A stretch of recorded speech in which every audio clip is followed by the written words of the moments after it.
जय हिंद दोस्तों। यूपीएससी केंद्र में आप सभी का फिर से स्वागत है। दोस्तों 68 बीपीएससी की प्रारंभिक परीक्षा में अब वक्त बहुत कम रह गया है। उम्मीद है आपकी प्रिपरेशन बहुत अच्छे से चल रही होगी, आप अच्छे से रिवीजन कर रहे होंगे। दोस्तों रिवीजन की श्रृंखला में हमने बहुत सारी वीडियो जो भी इंपॉर्टेंट टॉपिक्स हैं 68 बीपीएससी प्रीलिम्स के लिए, उसकी वीडियो लगातार डाल रहे हैं। आप अपनी तैयारी को बहुत ही उम्दा करने के लिए उन वीडियोस को देखें। खासकर जो सेंसस है, बिहार बजट है, मॉडर्न हिस्ट्री के एमसीक्यूज हैं, साइंस के एमसीक्यूज के वीडियो डाले गए हैं, बिहार में समाचार पत्र और बिहार स्पेशल, ये सभी वीडियोस को आप एक बार दो बार देख के अच्छे से रिवाइज करेंगे, एग्जाम में आपको बहुत फायदा मिलेगा। दोस्तों उसी क्रम में आज हम बिहार का इकोनॉमिक सर्वे को देखेंगे, क्योंकि इससे भी क्वेश्चन बहुत आते हैं। दोस्तों काफी 3-4 क्वेश्चन डायरेक्ट पूछते हैं बिहार के इकोनॉमिक सर्वे से। तो चलिए इसे दोस्तों शुरू करते हैं। सबसे पहला जो इसमें क्वेश्चन है दोस्तों, वो है बिहार आर्थिक सर्वेक्षण 2021-22 कब पेश किया गया था। तो दोस्तों डेट भी कई बार पूछ लिया जाता है, तो इसको आप याद रखेंगे कि 25 फरवरी को, ये 2022 में 25 फरवरी को पेश किया गया था। अगला क्वेश्चन है, किसने बिहार विधानसभा के बजट में 16वां आर्थिक सर्वेक्षण पेश किया। तो ये है, बिहार के वित्त मंत्री थे उस समय और ये उप मुख्यमंत्री भी थे, तारकिशोर प्रसाद। तो इन्होंने बजट पेश किया था। और ध्यान रखेंगे ये इन्होंने आर्थिक सर्वेक्षण भी पेश किया था, और ये 16वां आर्थिक समीक्षा यानी कि इकोनॉमिक सर्वे था। 16 डायरेक्ट ये भी क्वेश्चन आ सकता है कि कितने नंबर का ये इकोनॉमिक सर्वे था। तो ये 16 था, ये आप ध्यान में रखेंगे। अगला प्रश्न देख लेते हैं दोस्तों, आर्थिक सर्वेक्षण 2021-22 को कुल कितने अध्याय में बांटा गया है। तो इसे कुल 13 अध्याय में, 13 अध्यायों में इसे बांटा गया है। 13 इसके जो है सब्जेक्ट्स डिवाइड करके इसे प्रस्तुत किया गया है। तो ये आप ध्यान में रखेंगे। अगला क्वेश्चन देखते हैं साथियों, आर्थिक सर्वेक्षण बिहार के 2021-22 के अनुसार वित्तीय वर्ष 2020-21 में बिहार सरकार के कुल प्राप्त आय कितना रहा। तो टोटल जो प्राप्त आय जो था वो था 1,64,903 करोड़। तो ये आप ध्यान में रखेंगे दोस्तों, यहां देख लीजिए 1,64,903 करोड़ ये टोटल प्राप्ति रहा। अगला प्रश्न है, बिहार आर्थिक सर्वेक्षण 2021-22 के अनुसार 2011-12 के स्थिर मूल्य पर, यानी कि आपको कांस्टेंट प्राइस पे, जो कि बेस ईयर आपका 2011-12 है। कई बार ये भी पूछ लिया जाता है कि कांस्टेंट प्राइस के लिए बेस ईयर क्या रखा गया है। तो ये 2011-12 रखा गया है, ये भी आप याद रखेंगे। तो उस पे जो है बिहार का सकल राज्य घरेलू उत्पाद यानी जीएसडीपी कितना रहा। तो 419.88 हजार करोड़ रुपए रहा। इंपॉर्टेंट है, याद रखिएगा। अगला प्रश्न देख लेते हैं, वित्तीय वर्ष 2020-21 में बिहार का सकल घरेलू उत्पाद यानी जीएसडीपी में कितना प्रतिशत की वृद्धि हुई है। तो ये जो है 2.5% का इंक्रीज हुआ है। ये बहुत ही इंपॉर्टेंट क्वेश्चन है कि कितना इंक्रीज हुआ है। ये 2.5% का ग्रोथ देखा गया है। कोविड का टाइम था, देश का जो जीडीपी था वो नेगेटिव चला गया था, लेकिन जो बिहार का जीडीपी था इसका ग्रोथ जो है 2.5% रहा। तो ये बहुत ही इंपॉर्टेंट पॉइंट है, ध्यान में रखेंगे कि जीएसडीपी ग्रोथ कितना रहा, 2.5%। अगला क्वेश्चन देखते हैं, 2020-21 में बिहार का निवल राज्य घरेलू उत्पाद यानी कि एनएसटीपी जो है वो वर्तमान मूल्य पे यानी कि करेंट प्राइस पे, बहुत ज्यादा आप लोग कंफ्यूज हो जाते हैं कांस्टेंट प्राइस और करेंट प्राइस जो होता है। एक जो है कांस्टेंट प्राइस जो होता है उसमें बेस ईयर लेके चलते हैं, इन्फ्लेशन नहीं जोड़ते हैं, और करेंट प्राइस में जो है बेस ईयर नहीं बल्कि इन्फ्लेशन भी इंक्लूडेड रहता है। तो ये दो अलग अलग होते हैं, इसे आप जरूर ध्यान में रखिएगा। तो ये जो क्वेश्चन पूछ रहा है इसमें बोल रहा है कि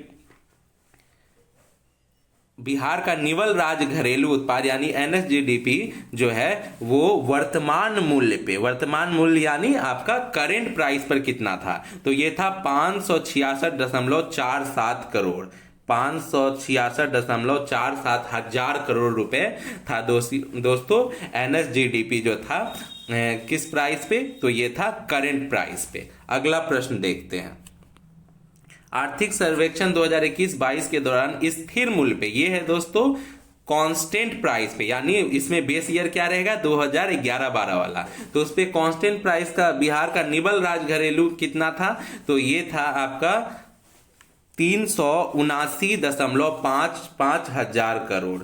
अगला प्रश्न, वित्तीय वर्ष 2020-21 में सकल घरेलू उत्पाद में प्राथमिक क्षेत्र का हिस्सा कितना रहा, यानी कि प्राइमरी सेक्टर का जीएसडीपी में कितना कंट्रीब्यूशन रहा, तो ये था 19.2%। बहुत वेरी वेरी इंपॉर्टेंट है ये क्वेश्चन दोस्तों कि प्राइमरी सेक्टर का बिहार के जीएसडीपी में कितना योगदान रहा, तो ये 19.2% दोस्तों, बिल्कुल आप रट लीजिए। वहीं पे अगला प्रश्न में है कि सेकेंडरी सेक्टर में द्वितीयक क्षेत्रक में कितना रहा, तो ये भी काफी इंपॉर्टेंट है, 19.5%, 19.5%। और टर्शरी सेक्टर में कितना रहा, तो ये भी आप ध्यान में रखेंगे कि तृतीयक क्षेत्रक में 61.2%, 61.2% रहा। तो बहुत ही इंपॉर्टेंट है तीनों। फिर से आपका रिवाइज करवा देता हूं, प्राइमरी सेक्टर में 19.2% रहा, सेकेंडरी सेक्टर में 19.5% और टर्शरी सेक्टर में 61.2%। बहुत ही वेरी वेरी इंपॉर्टेंट क्वेश्चन है, इसको आप बिल्कुल याद रखिएगा।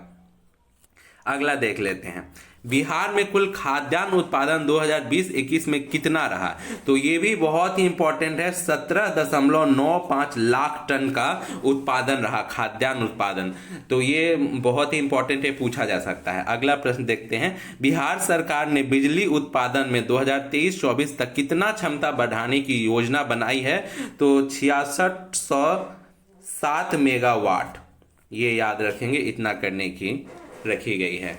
अगला प्रश्न, एनएच की सर्वाधिक लंबाई वाला जिला कहाँ एनएच सबसे ज्यादा है, तो ये है सबसे अधिक पटना, फिर मधुबनी, फिर मुजफ्फरपुर। ये है दोस्तों घटते क्रम में, सबसे अधिक एनएच की लंबाई है पटना में, फिर मधुबनी, फिर मुजफ्फरपुर, तो ये आप याद रखिएगा।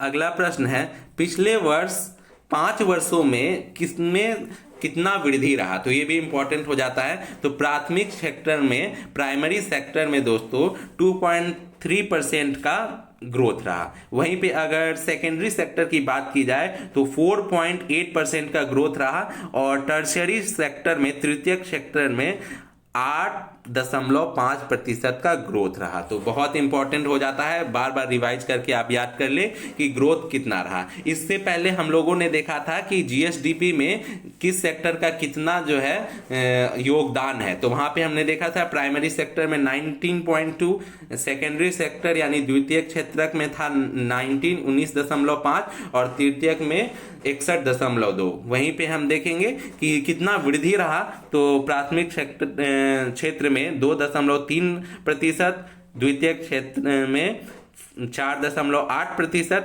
और तृतीयक क्षेत्र में 8.5%। तो वेरी वेरी इंपॉर्टेंट ये भी बनता है क्वेश्चन, ये जरूर आप याद रखें। अगला प्रश्न, प्रति व्यक्ति आय स्थिर मूल्य पे, फिर मैं समझा रहा हूं यहाँ पे, आप वहां एग्जाम में कंफ्यूज बिल्कुल मत करिएगा, दोनों तरह से क्वेश्चन आ सकता है। स्थिर मूल्य पे यानी कि कांस्टेंट प्राइस पे पूछ सकता है, या फिर आपका करेंट प्राइस पे यानी कि वर्तमान मूल्य पे। तो बिल्कुल आप वर्ड को देखेंगे कि वर्तमान पूछा है कि स्थिर मूल्य पूछा है। तो प्रति व्यक्ति आय जो रहा वो स्थिर मूल्य पे 34,314 रहा, 34,314 रहा, ये है स्थिर मूल्य पे।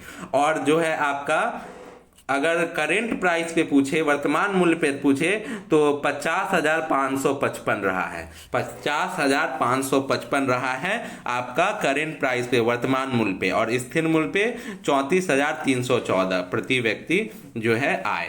तो ये बिल्कुल आप ध्यान में रखिएगा। अगला प्रश्न देखते हैं दोस्तों, बिहार आर्थिक सर्वेक्षण 2021-22 के अनुसार सर्वाधिक प्रति व्यक्ति आय वाला जिला कौन सा रहा, तो सर्वाधिक जो रहा वो है पटना।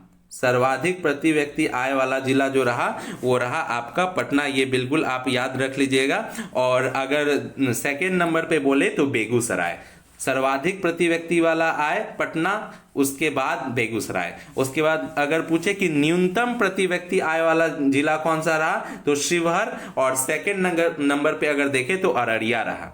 तो ये आप याद रखेंगे। अभी मैंने आपको बताया, वही क्वेश्चन आ गया कि बिहार का प्रति व्यक्ति आय वर्तमान मूल्य पे यानी करेंट प्राइस पे कितना रहा, तो 50,555 रुपए। तो ये बिल्कुल आप याद कर लीजिएगा, एग्जाम में क्वेश्चन बन सकता है। अगला क्वेश्चन है, आर्थिक सर्वेक्षण 2021-22 के अनुसार स्थिर मूल्य पर बिहार का प्रति व्यक्ति निबल राज्य घरेलू उत्पाद कितना रहा? तो ये एनएसजीडीपी पूछ रहा है प्रति व्यक्ति आपका, और वो भी स्थिर मूल्य पे, यानी कि आपका कांस्टेंट प्राइस पे। तो ये रहा 31,017 रुपये, 31,017 रुपये। थोड़ा कंफ्यूजिंग है, लेकिन आप लोग बार बार मैं जो बता रहा हूं उसे सुनिएगा, एक दो बार रिवाइज कीजिएगा और याद करने की कोशिश कीजिएगा, तो याद हो जाएगा और आप एग्जाम में सही कीजिएगा और यहीं पे आपको प्लस पॉइंट मिल जाएगा दोस्तों। जो थोड़ा सा कंफ्यूजन में रहेगा, अच्छे से तैयारी नहीं किया रहेगा, वो गलती करके आएगा और एग्जाम से बाहर हो सकता है, क्योंकि यहाँ एक एक नंबर का वैल्यू है दोस्तों। क्योंकि ये जो है यहाँ पे छटाई होता है, ये जो प्रारंभिक परीक्षा है, यहाँ बच्चे एक एक नंबर से कट ऑफ लिस्ट में अंदर आते हैं और एक एक नंबर से बाहर निकल जाते हैं। तो इसलिए आप बहुत ही अच्छी तरीके से इसे समझें और याद करने का प्रयास करें। चलिए अगला क्वेश्चन देखते हैं। आत्मनिर्भर बिहार के 7 निश्चय योजना 2 में निम्नलिखित में से किस बिंदु पर बात नहीं की गई है? तो इसमें जो भी ऑप्शन था उसके अनुसार ये होगा, शिक्षा का उत्तम व्यवस्था पे बात नहीं की गई है।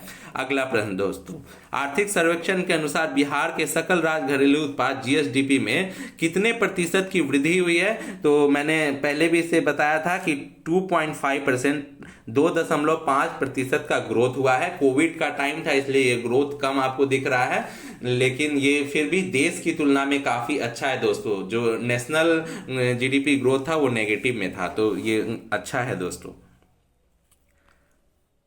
अगला क्वेश्चन देखते हैं। केंद्रीय सांख्यिकी कार्यालय सीएसओ द्वारा जारी त्वरित अनुमान के अनुसार 2020-21 में बिहार का सकल राज्य घरेलू उत्पाद जीएसडीपी वर्तमान मूल्य पर कितना करोड़ रुपया था? तो ये सीएसओ के अनुसार जो है बिहार का जीएसडीपी जो था वो करंट प्राइस पे 618.63 हजार करोड़, ठीक है दोस्तों, याद कर लेंगे, 618.63 हजार करोड़ रुपए था। अगला प्रश्न, 2020-21 में सर्वाधिक 38.5% वितरण किस पर किया गया? तो ये था सामाजिक सेवाओं पर, ठीक है, सोशल सर्विसेज पे 38.5% का वितरण किया गया था, ये आप याद कर लीजिए। अगला प्रश्न है, आर्थिक सर्वेक्षण 2020-21 के अनुसार वित्तीय वर्ष 2020-21 में बिहार सरकार द्वारा किया गया कुल व्यय कितना है? कितना एक्सपेंडिचर टोटल रहा? तो ये है, यहां आप देखेंगे दोस्तों 1,65,696 करोड़। और एक मैट्रिक बताता हूं, आप इस तरह से डिजिट में याद कर लीजिएगा ना, जोड़ा का डिजिट में, जैसे 16,56,96, ऐसे 16,56,96, इस तरह से ज्यादा याद रहता है दोस्तों। ये ट्रिक आप अपनाएंगे तो आप एग्जाम में याद रखेंगे, क्योंकि इस तरह से पूरा कि 1,65,000 इस तरह से ये भूल जाते हैं दोस्तों। तो ये ट्रिक भी आप आजमा के देख सकते हैं। चलिए अगला प्रश्न देखते हैं। नेक्स्ट क्वेश्चन है कि बिहार आर्थिक सर्वेक्षण 2021-22 के अनुसार वित्तीय वर्ष 2020-21 में बिहार सरकार द्वारा कुल राजस्व व्यय कितना रहा? तो 1,39,493 करोड़ रहा, ये आप याद कर लीजिए। अगला प्रश्न, बिहार आर्थिक सर्वेक्षण 2021-22 के अनुसार वित्तीय वर्ष 2020-21 में बिहार सरकार द्वारा किया गया पूंजीगत व्यय। अब मैं वहां पे नहीं बोल रहा था इससे पहले कि बहुत इंपॉर्टेंट है, लेकिन ये दोस्तों आ गया जो बहुत इंपॉर्टेंट है। कैपिटल एक्सपेंडिचर कितना रहा 2020-21 में? तो ये था 26,203 करोड़, एकदम याद कर लीजिए आप, कैपिटल एक्सपेंडिचर पूछा जा सकता है। कैपिटल एक्सपेंडिचर रहा 26,203 करोड़। नेक्स्ट क्वेश्चन देख लेते हैं दोस्तों। बिहार आर्थिक सर्वेक्षण 2021 के अनुसार पेंशन और वेतन में कुल कितना व्यय किया गया? तो 41,477 करोड़, ये आप याद कर लीजिए। नेक्स्ट क्वेश्चन जो है बहुत इंपॉर्टेंट है, ये है कि राजकोषीय घाटा कितना प्रतिशत रहा आर्थिक सर्वेक्षण के अनुसार? तो ये आप परसेंटेज में भी याद कर ले और रुपए में भी याद कर ले, बहुत जरूरी है। तो रुपए में देखेंगे तो 29,827 करोड़, जो कि 4.8% रहा। तो फिजिकल डेफिसिट कितना रहा? फिजिकल डेफिसिट दोस्तों अगर परसेंटेज में पूछे तो 4.8% और रुपए में पूछे तो 29,827 करोड़ रुपए रहा। बिल्कुल आप इसको एकदम याद कर लीजिए। अगला प्रश्न देखते हैं। बिहार आर्थिक सर्वेक्षण 2021-22 के अनुसार बिहार में प्राथमिक घाटा कितना दर्ज किया गया, यानी कि प्राइमरी डेफिसिट जो है वो कितना रहा, तो वो आपका रहा 17,343 करोड़।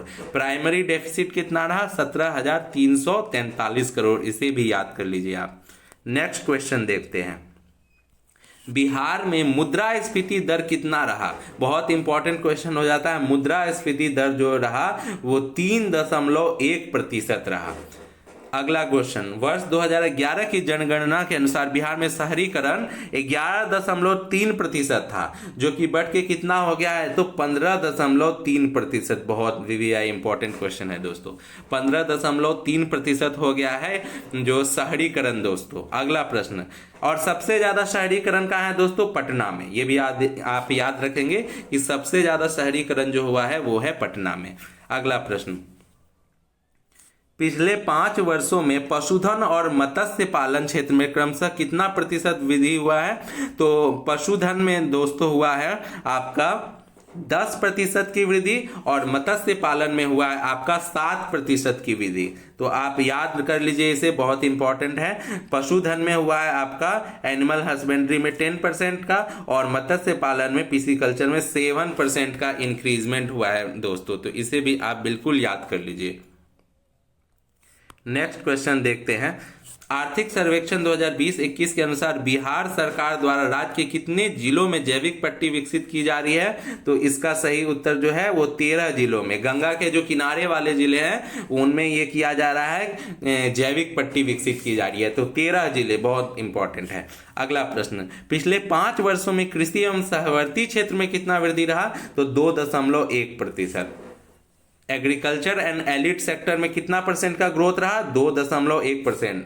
ठीक है दोस्तों, 2.1% का ग्रोथ रहा, याद कर लीजिएगा। और ये तीनों याद कर लीजिए, आपका एग्रीकल्चर एंड एलिड सेक्टर में 2.1% का, आपका एनिमल हस्बेंड्री वाला में 10% का, और मत्स्य पालन में 7% का इंक्रीजमेंट रहा दोस्तों।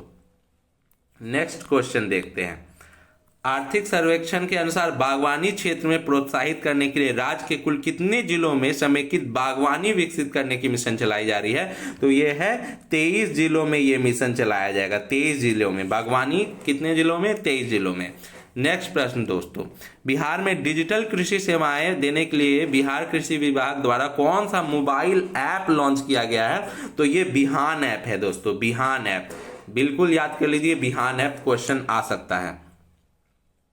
नेक्स्ट क्वेश्चन देखते हैं, आर्थिक सर्वेक्षण के अनुसार वर्ष 2020 में बिहार की औसत वर्षा कितनी हुई, तो दोस्तों ये हुई 1385 मिलीमीटर। याद कर लेंगे, 1385 मिलीमीटर। नेक्स्ट प्रश्न, आर्थिक सर्वेक्षण के अनुसार 2020 में सर्वाधिक तथा न्यूनतम वर्षा किस जिले में हुआ था, तो सर्वाधिक हुआ था किशनगंज में। सर्वाधिक याद कर लीजिए, किशनगंज जो है, जो पूर्वी आपका सबसे जिला है किशनगंज, वहां सबसे ज्यादा बारिश होता है, और सबसे कम जो है वो अरवल में हुआ है दोस्तों। तो ये दोनों क्वेश्चन इंपॉर्टेंट हो जाता है। नेक्स्ट क्वेश्चन है, आर्थिक सर्वेक्षण के अनुसार वर्ष 2019 में बिहार के किस जिला में क्रमशः सर्वाधिक तथा न्यूनतम फसल सघनता रहा, तो सबसे कम जो रहा वो आपका रहा गया में। फसल सघनता सबसे कम जो रहा वो रहा गया में, और सबसे अधिक जो फसल सघनता रहा वो रहा शिवहर में। तो आप बिल्कुल याद कर लीजिएगा, शिवहर बहुत ही छोटा